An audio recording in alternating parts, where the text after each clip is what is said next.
Dedicated to Eastern and Southern Kentucky, this is WYMT Mountain News at 11. Good evening, I'm Steve Hensley. 2 out of the 3 Mountain teams that made it to state championship games were in action today. Pikeville pulled out a win this afternoon, and Johnson Central played in the nightcap. It's been an emotional season for the Golden Eagles with the death of Coach Jim Matney in September after a tough battle with COVID. WYMT Sports Director John Lowe joins us now in Studio B with some Johnson Central highlights from tonight. John? Thanks, Steve. It was a season that meant just so much more to the Johnson Central community than any other, paying tribute to Coach Jim Matney, as you said. Unfortunately, the season ended the way nobody wants theirs to. KHSAA holding a moment of silence for Jim Matney and his family. Golden Eagles taking on the Floyd County Rebels in the state 4A championship. First possession for Johnson Central. It's Grant Rice with the handoff to Zach McCourt. Can't get a first down, so it's Boyle's ball. So the Rebels' first possession of the game. It's Jagger Gillis with a 75-yard strike to Cole Lanter. Rebels strike first. He runs this back all the way to the house. 6-0 Rebels. PAT is no good. JC gets the ball back again. They decide to throw now. It's Rice to Keegan Pelfrey. Pass is complete, but still not good enough for a first down. So Rebels ball again. This time it's Jagger Gillis, and he takes it in himself this time from 9 yards out. PAT is good on this one, so it's 13-0 Rebels. And JC would score on back-to-back drives in the second half, but it would be too little too late. Golden Eagles fall in the title game 30-13. Now, we will have much more from this game, including live reaction with Camille Gear coming up in Sports Overtime. But for now, Steve, back to you. All right, John, thank you very much. Johnson Central heading home on a less celebratory note than they hoped. The Golden Eagles did not take home the state title, but the people who poured out to support them say their true victory already came as the boys pushed and prayed through the hurdles and heartbreak of the season to make it to Kroger Field, fighting the fight for Coach Jim Matney. Jim Matney died and how everybody rallied around him and the whole community's here and everybody came together to come support them, whether it's win or lose. It's tough. I know if I was in that position, I'd be struggling right now, but I know every one of those dudes is so tough out there and so tough out there fighting for them, fighting for him and fighting for his family. Fans continue to cheer for the boys even after the defeat, saying they definitely made Coach Matney proud and their season was anything but a loss. Well, the first Mountain team that played today is already back home as state champions. Pikeville won its 6th title. WYMT's Courtney Lane Brewer was in Pikeville tonight for the homecoming. All smiles here in Pikeville as the Class 1A state champions return home with hardware in tow. The Pikeville Panthers claimed their 6th state championship over Russellville and returned home from Kroger Field to all of Panther Nation. The team arrived downtown to music and celebration, then returned to Hillard Howard Field, where it all began, for fireworks and to show off that championship trophy. After a season of difficulties and falling in last year's playoffs, the Panthers can rejoice with their season ending in victory. In Pikeville, I'm Courtney Lane Brewer, WYMT Mountain Sports. All right, Courtney, thank you. Congratulations to Pikeville. Now, one more Mountain team has a shot at a state title. Belfry will play Saturday at noon. We'll have much more, as John said, from Lexington in just a few minutes on the Appalachian Wireless Sports Overtime. Several forest fires burned today across the region. National Weather Service officials say some even showed up on visible satellite and on infrared imagery. There was also a more than 500-acre fire in Buchanan County, Virginia. No injuries or home damage was reported with any of those fires. Firefighters were called out to a fire at a closed elementary school today. This one broke out just before noon at the Old McDowell Elementary in Floyd County. But thanks to the quick action of someone nearby, it was under control quickly. As Kimberly Kagi explains, investigators say the fire is suspicious.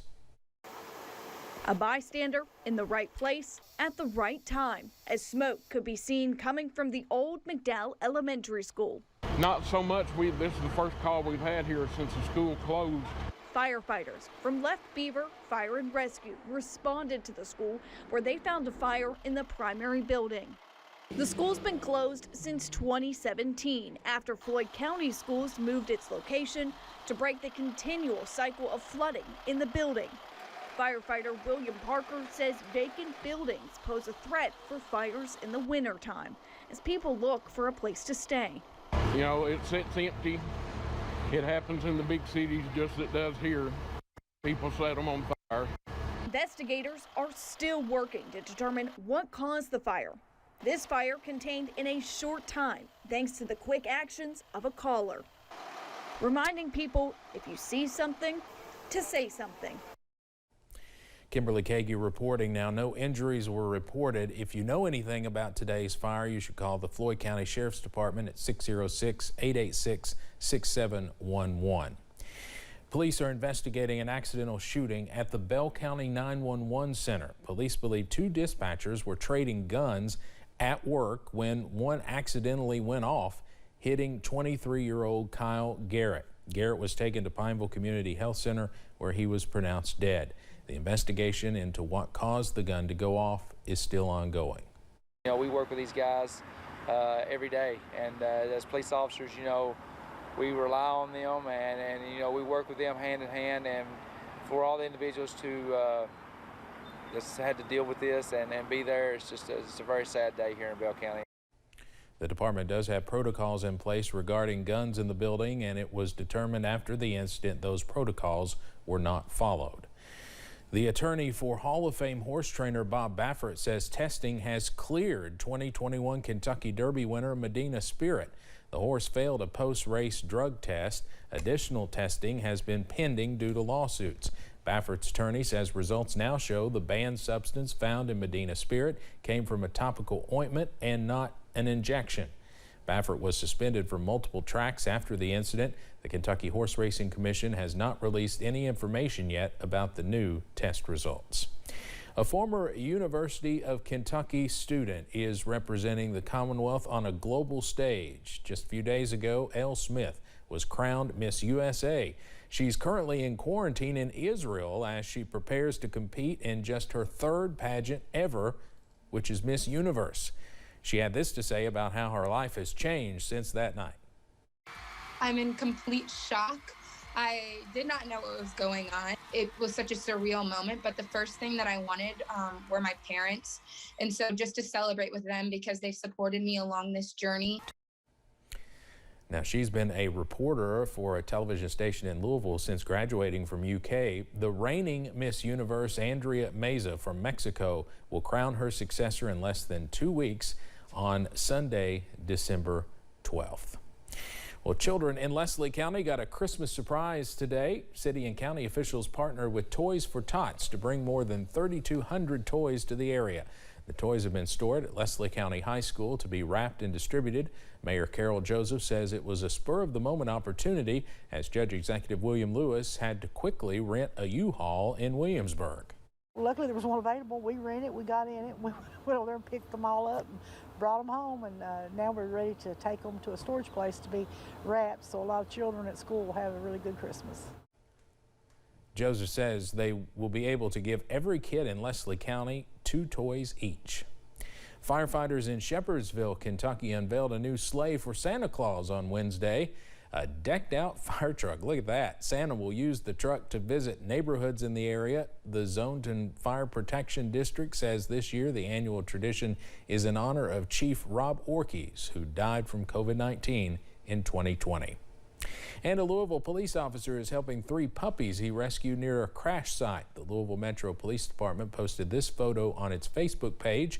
It shows the officer with 3 pups he named Ali, Larkwood, and Madison. They are named after streets nearby where they were rescued last month. Police say the officer was responding to a crash when he heard noises coming from a nearby backpack. Inside were the 3 small puppies, but there was no sign of a mama dog.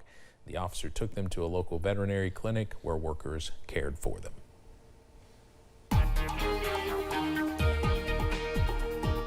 Feel free to replace weather with more puppies. But anyway, it gives you a warm and fuzzy feeling inside, just like the warm temperatures we had outside in the region today. Many of us topped out in higher than 70 degrees, 73 London and Williamsburg, 72 Hazard, Jackson, Somerset, and Monticello. It was a warm one out there, still mild at this hour in many spots. Jackson's at 61, as is Irvin. It's 59 Pikeville, 57 here in Hazard. Some upper 40s starting to sneak in, though, as we head out down to the south. This is actually a spot we had a few of those brush fires a little bit earlier on today. We were actually able to see them on Pinpoint Doppler. The good news is those have, for the most part, a lot of them settled down as we've gone through the night. Clear skies continue, but a few clouds starting to move north of the Kentucky-Tennessee border. That could give us a slightly milder feel as we head into the nighttime hours. Upper 30s to near 40 as we start off in the morning. Now, Future View has backed off those chances for a few of those showers as we finish out our Saturday morning into the afternoon.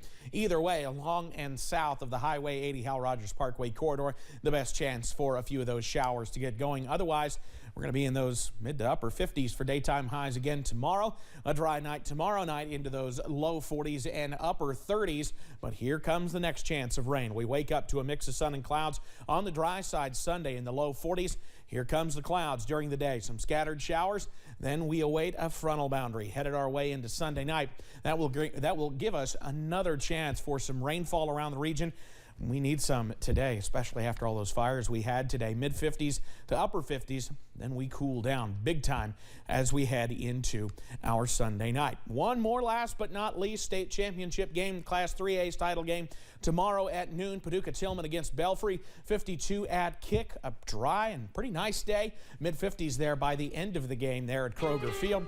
On that Community Trust Bank extended forecast, that 59 on Monday, that is an early day high. We're going to be falling into the 40s by the afternoon. We're back into those 40s on Tuesday. Then we watch another system head our way into Wednesday and Thursday, and then eventually another one as we head towards next weekend. Steve?